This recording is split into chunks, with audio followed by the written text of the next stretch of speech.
پھر قتل عام ہوگا۔ حسد کی وجہ سے ہی تم ایک دوسرے کو قتل کرنے لگو گے۔ اور آج ہم دیکھ رہے ہیں حسد کی وجہ سے ہی ہمارے مسلمان بھائی ہی اپنے مسلمان بھائیوں کو قتل کر رہے ہیں اور ان کا خون بہا رہے ہیں ناجائز طور پر۔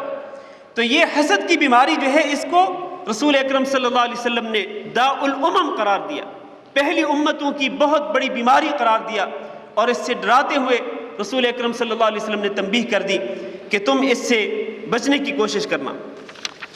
اور رسول اکرم صلی اللہ علیہ وسلم نے یہ بھی ارشاد فرمایا کہ ایاکم والظن، تم ظن کرنے سے، گمان کرنے سے بچنا، فإن الظن اکذب الحدیث، اس لیے کہ گمان کرنا جو ہے یہ سب سے جھوٹی بات ہوتی ہے۔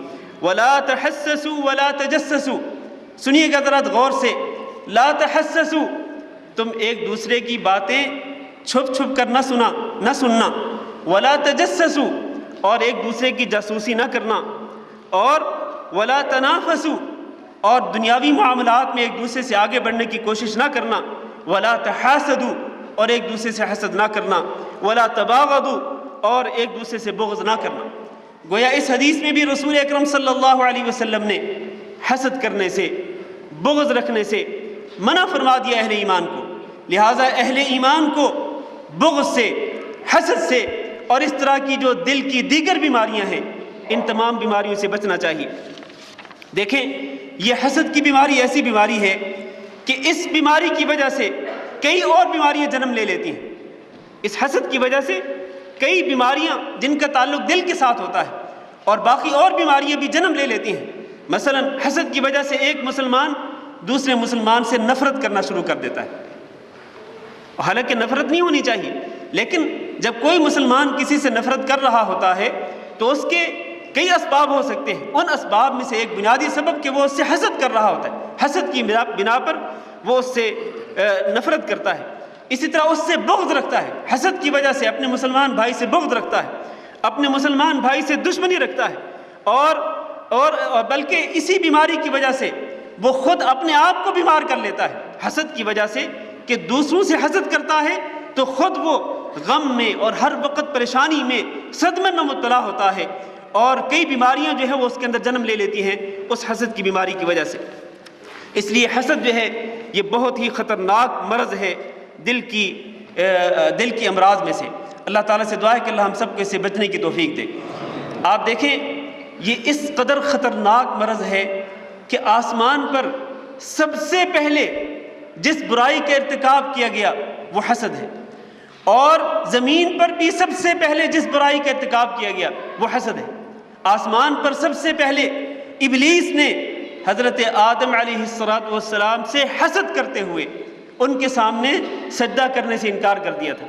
ابلیس نے جب اللہ تعالیٰ نے ملائکہ کو حکم دیا اسجدوا لآدم فسجدوا، اور اللہ نے فرمایا کہ تمام ملائکہ تم آدم علیہ السلام کے سامنے سجدہ کرو، تو سب کے سب فرشتوں نے سجدہ کیا، اللہ کے اس حکم پہ عمل کیا، الا ابلیس نے یہ حکم ماننے سے انکار کر دیا۔ اہل علم نے لکھا ہے کہ ابلیس کے انکار کی دو وجوہات تھیں۔ ایک وجہ یہی حسد، کہ وہ حسد کرتا تھا حضرت آدم علیہ السلام سے۔ کیوں؟ اس لیے کہ اس کی تمنا یہ تھی کہ زمین پر اس کی بادشاہت ہو، زمین پر اس ابلیس کو بادشاہ بنا دیا جائے۔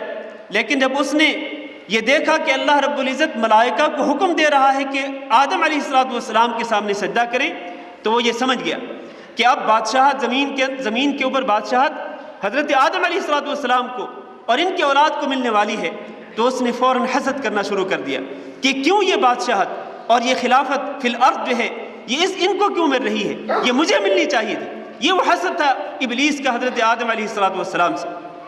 اور دوسری بیماری یا دوسری وجہ جس کی بنا پر اس نے آدم علیہ السلام کے سامنے سجدہ کرنے سے انکار کیا، وہ تکبر۔ خود اس نے کہا تھا کہ خلقتنی من نار وخلقتہ من طین، کہ اے اللہ تو نے مجھے آگ سے پیدا کیا ہے اور اس کو مٹی سے پیدا کیا ہے۔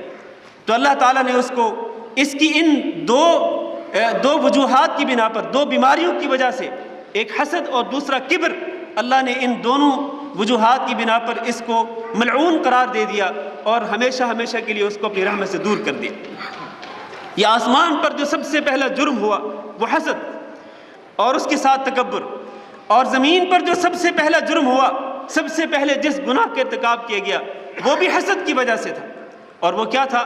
اللہ تعالیٰ نے قرآن مجید میں ارشاد فرمایا وَاتْلُ عَلَيْهِمْ نَبَأَ ابْنِ آدَمَ بِالْحَقِّ کہ آپ ان کو ذرا آدم علیہ السلام کے دو بیٹوں کے بارے میں بتلائیے، حق کے ساتھ آپ ان کو بتلائیے ان دونوں کا قصہ۔ وہ قصہ کیا ہے؟ اذ قربا قربانا فتقبل من احدہما ولم يتقبل من الآخر، کہ آدم علیہ السلام کے دو بیٹوں میں سے ایک نے قربانی پیش کی، اس کی قبول کر لی گئی، دوسرے نے قربانی پیش کی، اس کو قبول نہ کیا گیا۔ جس کی قبول نہیں کی گئی قربانی، اس نے کیا کہا؟ اس کو اب یہاں سے حسد شروع ہو گیا کہ اس کی قربانی قبول ہو گئی، میری نہیں ہوئی۔ ظاہر ہے کہ قبولیت کے درجے پر پہنچ جانا کسی کی قربانی کا اور اپنے بھائی کی قربانی کا یہ ایک بہت بڑی نعمت تھی، لیکن اس نے اب حسد میں مبتلا ہو کر کیا کہا؟ کہا لَأَقْتُلَنَّكَ، میں تمہیں ضرور قتل کروں گا۔ اس قتل کرنے کی جو دھمکی ہے، اس دھمکی کے پس پردہ اصل چیز کیا تھی؟ وہ وہی حسد تھا۔ چنانچہ حسد کی بنا پر اس نے اپنے بھائی کو قتل کر دیا۔ تو یہ زمین پر سب سے پہلا جو گناہ ہوا قتل، اس قتل کی بنیادی وجہ جو ہے وہ حسد تھی۔ اس سے آپ اندازہ کر سکتے ہیں کہ یہ حسد جو ہے یہ کس قدر سنگین گناہ ہے۔ آئیے ذرا جائزہ لے لیں کہ یہ جو حسد ہے اس کے اسباب کیا ہیں، کن اسباب کی وجہ سے کوئی شخص کسی سے حسد کرتا ہے۔ اس کے متعدد اسباب ہیں۔ ان اسباب میں سے ایک سبب یہ ہے کہ ایک شخص جب یہ دیکھتا ہے کہ کسی بھائی کے پاس اللہ تعالیٰ نے اس کو خوشحال بنایا ہے، اللہ تعالیٰ نے اس کو متعدد نعمتوں سے نوازا ہے، تو وہ گویا کہ اس کے ساتھ حسد کر کے گویا اللہ رب العزت کی تقدیر پر اور اللہ کی تقسیم پر اپنی ناراضگی کا اظہار کر رہا ہے۔ اللہ کی تقسیم پر ناراضگی کا اظہار کرنے کی وجہ سے یہ حسد میں مبتلا ہو جاتا ہے۔ یہ ایک سبب ہے کہ اللہ تعالیٰ نے حالانکہ اللہ تعالیٰ نے دیکھے نا، اللہ نے قرآن مجید میں فرمایا اَهُمْ يَقْسِمُونَ رَحْمَةَ رَبِّكَ نَحْنُ قَسَمْنَا بَيْنَهُمْ مَعِيشَتَهُمْ فِي الْحَيَاةِ الدُّنْيَا۔ اللہ فرماتے ہیں ہم نے ان کی معیشت کو تقسیم کر دیا ہے، کسی کو ہم زیادہ دیتے ہیں، کسی کو ہم کم دیتے ہیں، اور اللہ تعالیٰ نے اس پہ بھی کوئی حکمتیں رکھی ہیں۔ زیادہ جس کو دیا اس کو کیوں زیادہ دیا اللہ تعالیٰ جانتا ہے، جس کو اللہ نے کم دیا اس کو کیوں کم دیا وہ اللہ تعالیٰ جانتا ہے۔ لیکن اگر کوئی شخص اس پر اعتراض کرے کہ اللہ نے اس کو کیوں خوشحال بنایا اور مجھے کیوں خوشحال نہیں بنایا، یہ فراوانی رزق کی اس کو کیوں دی مجھے کیوں نہیں دی، یہ جو انداز ہے، یہ جو حسد ہے، یہ گویا کہ اللہ رب العزت کی تقسیم پر اعتراض کرنے کے برابر ہے۔ حالانکہ انسان کو اللہ کی تقدیر پر اور اللہ کی تقسیم پر راضی ہو جانا چاہیے اور عدم رضا کا اظہار نہیں کرنا چاہیے۔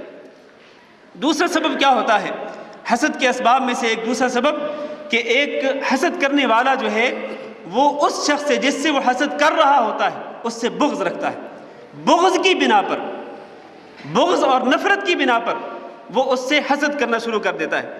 اسی طرح تیسرا سبب کیا ہے کہ ایک انسان اپنے آپ کو بڑا سمجھتا ہے، کبر میں مبتلا ہے، خود پسندی میں مبتلا ہے اور لوگوں کو حقیر سمجھتا ہے۔ چنانچہ وہ جن کو وہ حقیر سمجھ رہا ہوتا ہے ان میں سے کسی کے پاس اگر وہ کوئی نعمت دیکھتا ہے تو پھر وہ اس سے حسد کرنا شروع کر دیتا ہے۔ تو گویا کہ تکبر کرنا، فخر میں مبتلا ہونا، من پسندی میں مبتلا ہونا بھی ایک سبب ہے حسد کے اسباب میں سے۔ اسی طرح حسد کے اسباب میں سے ایک سبب یہ بھی ہے کہ کوئی انسان جب دیکھتا ہے، جس طرح میں نے پہلے بھی کہا کہ جب کوئی انسان کسی منصب پر فائز ہوتا ہے تو اس سے لوگ حسد کرنا شروع کر دیتے ہیں اس کے منصب کی وجہ سے۔ کیوں؟ اس لیے کہ حسد کرنے والا خود اس منصب پر پہنچنے کا خواہش مند ہوتا ہے، لیکن جب وہ کسی کو دیکھتا ہے کہ وہ اس منصب پہ فائز ہو گیا تو اس سے حسد شروع کر دیتا ہے۔ منصب پہ پہنچنے کی خواہش۔ آپ دیکھیں عبداللہ بن ابی بن سلول جو رئیس المنافقین تھا، اس نے رسول اکرم صلی اللہ علیہ وسلم سے حسد کیوں کیا تھا؟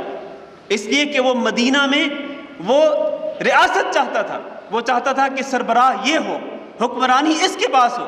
لیکن جب رسول اکرم صلی اللہ علیہ وسلم مدینہ منورہ میں تشریف لائے اور ان کو اللہ رب العزت نے مسلمانوں کا حکمران بنایا، آپ صلی اللہ علیہ وسلم نبی بھی تھے اور آپ حاکم وقت بھی تھے، تو عبداللہ بن ابی بن سلول سے یہ بات برداشت نہ ہوئی کہ اس منصب پر تو میں پہنچنا چاہتا تھا لیکن یہ منصب حضرت محمد صلی اللہ علیہ وسلم کو مل گیا، اس پر اس نے حسد کرنا شروع کر دیا، حتیٰ کہ عبداللہ بن ابی بن سلول نے رسول اکرم صلی اللہ علیہ وسلم کو قتل کرنے کے منصوبے بھی بنائے اور آپ صلی اللہ علیہ وسلم کے خلاف ہی نہیں بلکہ اسلام اور مسلمانوں کے خلاف کئی سازشیں اس نے تیار کی۔ یہ رئیس المنافقین، ان تمام سازشوں کے پس پردہ اصل وجہ کیا تھی؟ اصل وجہ وہ حسد تھا جو کہ اس کے اندر تھا، نفاق بھی تھا اس کے اندر، لیکن نفاق کے ساتھ ساتھ جو ہے اس کے اندر حسد بھی پایا جاتا تھا۔ تو یہ ایک سبب ہے حسد کے اسباب میں سے۔ ہم آگے بڑھتے ہیں کہ جو حسد جو ہے اس کی وجہ سے نقصانات کیا ہوتے ہیں۔ میں نے حسد کے اسباب بیان کر دیے ہیں کہ ان اسباب کی بنا پر، فلاں فلاں سبب کی بنا پر ایک حسد کرنے والا حسد کرتا ہے کسی بھی انسان سے۔ اس کے نقصانات کیا ہوتے ہیں؟ حسد کی وجہ سے کیا نقصانات ہوتے ہیں؟ سب سے پہلے حسد کی وجہ سے ایک نقصان یہ ہوتا ہے، جس طرح میں نے پہلے بھی عرض کیا ہے، کہ انسان اللہ رب العزت کی تقسیم پر اور اللہ کی تقدیر پر ناپسندیدگی اور عدم رضا کا اظہار کر کے، وہ اللہ تعالیٰ کی تقدیر سے انکار کر کے یا اس پر عدم رضا کا اظہار کر کے وہ کفر تک چلا جاتا ہے۔ یہ بہت بڑا نقصان ہے کہ اس نے اللہ کی تقسیم پر اور تقدیر پر اس نے ناراضگی کا اظہار کیا، عدم رضا کا اظہار کیا، اور اس عدم رضا کی وجہ سے وہ کہاں تک پہنچ گیا؟ وہ ایمان سے نکلتے ہوئے وہ کفر تک پہنچ جاتا ہے، کیونکہ آپ کو پتہ ہے کہ ایمان کے ارکان میں سے ایک رکن یہ ہے کہ وہ اچھی اور بری تقدیر پر ایمان لائے۔ لیکن اگر وہ اس طرح نہیں کرتا ہے اور اللہ کی تقسیم اور تقدیر پر ایمان نہیں لاتا، اپنی رضامندی اور خوشی کا اظہار نہیں کرتا، تو گویا کہ وہ اس ایمان کے ایک رکن سے انکار کر رہا ہے، اس طرح وہ کفر کی طرف چلا جاتا ہے۔ یہ بہت بڑا نقصان ہے۔ اسی طرح حسد کی وجہ سے انسان کی بہت ساری نیکیاں برباد ہو جاتی ہیں۔ حسد کی وجہ سے بہت ساری نیکیاں جو ہے وہ ضائع ہو جاتی ہیں، غارت ہو جاتی ہیں، تباہ ہو جاتی ہیں۔ اس لیے حسد کرنے والے کو سوچ لینا چاہیے کہ جب وہ حسد کر رہا ہے تو کہیں ایسا نہ ہو جس سے وہ حسد کر رہا ہے اور جس نعمت پر وہ اسے حسد کر رہا ہے، ہو سکتا ہے وہ نعمت اس کو ملے یا نہ ملے، لیکن اس کی نیکیاں ضرور برباد ہو جائیں گی، اس کی نیکیاں ضرور غارت ہو جائیں گی اس کے حسد کی وجہ سے۔ اسی طرح حسد کے نقصانات میں سے ایک نقصان یہ بھی ہے کہ حسد کی وجہ سے انسان کے دل کے اندر نفاق پیدا ہو جاتا ہے۔ اور میں نے پہلے کہا ہے، عبداللہ بن ابی بن سلول کی مثال پہلے ہی میں نے دے دی ہے کہ وہ بھی نفاق تک پہنچا، اس کی ایک وجہ جو ہے وہ یہ حسد بھی تھا۔ تو حسد جو ہے اس کی وجہ سے کئی نقصانات ہوتے ہیں، لہٰذا ہمیں حسد سے ہر صورت میں بچنا چاہیے۔ رسول اکرم صلی اللہ علیہ وسلم کے ارشاد گرامی ہے، لا یجتمعان فی قلب عبد، حدیث توجہ سے سنیے، لا یجتمعان فی قلب عبد مؤمن، کہ کسی ایمان والے بندے کے دل میں دو چیزیں جمع نہیں ہو سکتی ہیں، الایمان والحسد، ایمان اور حسد یہ دونوں ایک دل کے اندر جمع نہیں ہو سکتے۔ اگر ایمان ہوگا سچا ایمان تو پھر حسد نہیں ہوگا، اور اگر حسد ہوگا تو پھر وہاں پر ایمان نہیں ہوگا۔ دو چیزیں ایک ہی دل کے اندر جمع نہیں ہو سکتی ہیں، لہٰذا ہمیں اپنے دلوں کو حسد سے ہر صورت میں پاک رکھنا چاہیے تاکہ ہمارا ایمان جو ہے وہ صحیح سالم رہے۔ اور میں دو قصے ذکر کرنا چاہتا ہوں حسد کے متعلق، کہ جو شخص حسد سے بچتا ہے اللہ تعالیٰ اس کو کتنی بڑی نعمت سے نوازتا ہے، اور جو شخص حسد کرتا ہے اس کا انجام کیا ہوتا ہے۔ دونوں قصے ذرا توجہ کے ساتھ سن لیں۔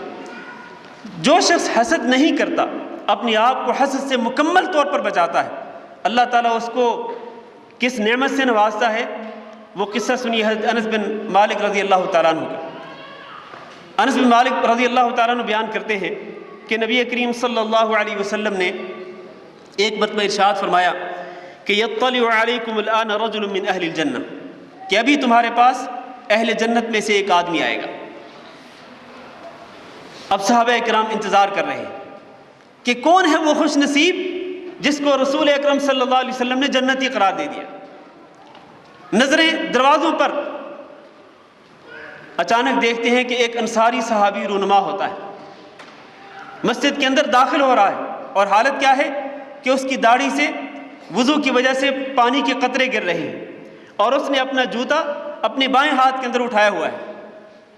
اس حالت کے اندر وہ مسجد کے اندر داخل ہوتا ہے، مجلس برخاست ہو گئی۔ دوسرے دن بالکل اسی طرح رسول اکرم صلی اللہ علیہ وسلم نے پھر کہا کہ ابھی تمہارے پاس ایک آدمی، یطلع علیکم الآن رجل من اہل الجنہ، اہل جنت میں سے ایک آدمی ابھی آپ کے پاس آئے گا۔ چنانچہ دوسرے دن بھی وہی صحابی اسی حالت میں مسجد کے اندر داخل ہوا، وضو کی وجہ سے پانی کے قطرے گر رہے ہیں داڑھی سے، اور اپنا جوتا جو ہے وہ بائیں ہاتھ میں اٹھایا ہوا ہے۔ پھر مجلس برخاست ہو گئی۔ تیسرے دن بھی اسی طرح رسول اکرم صلی اللہ علیہ وسلم نے فرمایا کہ ابھی تمہارے پاس اہل جنت میں سے ایک آدمی آئے گا۔ بالکل وہی آدمی، انصار میں سے ایک آدمی وہی داخل ہوا، اور اس کی حالت بالکل وہی تھی جو کہ پہلے 2 دنوں میں تھی۔ مجلس برخاست ہو گئی۔ حضرت عبداللہ بن عمر بن عاص رضی اللہ تعالیٰ عنہ نے جب یہ سنا کہ ایک ہی آدمی کو رسول اکرم صلی اللہ علیہ وسلم نے بار بار جنت کی بشارت دی ہے، ذرا دیکھو تو صحیح کہ اس کی وجہ کیا ہے۔ آخر یہ آدمی جس کو آپ صلی اللہ علیہ وسلم نے خاص طور پر جنت کی خوشخبری دی ہے، یہ کیا عمل کرتا ہے کہ جو میں اور میرے جیسے دیگر صحابہ کرام نہیں کرتے؟ تو وہ کیا خاص عمل ہے کہ جس کی بنا پر آپ صلی اللہ علیہ وسلم نے ان کو جنت کی بشارت دی؟ چنانچہ وہ ان کے گھر چلے گئے۔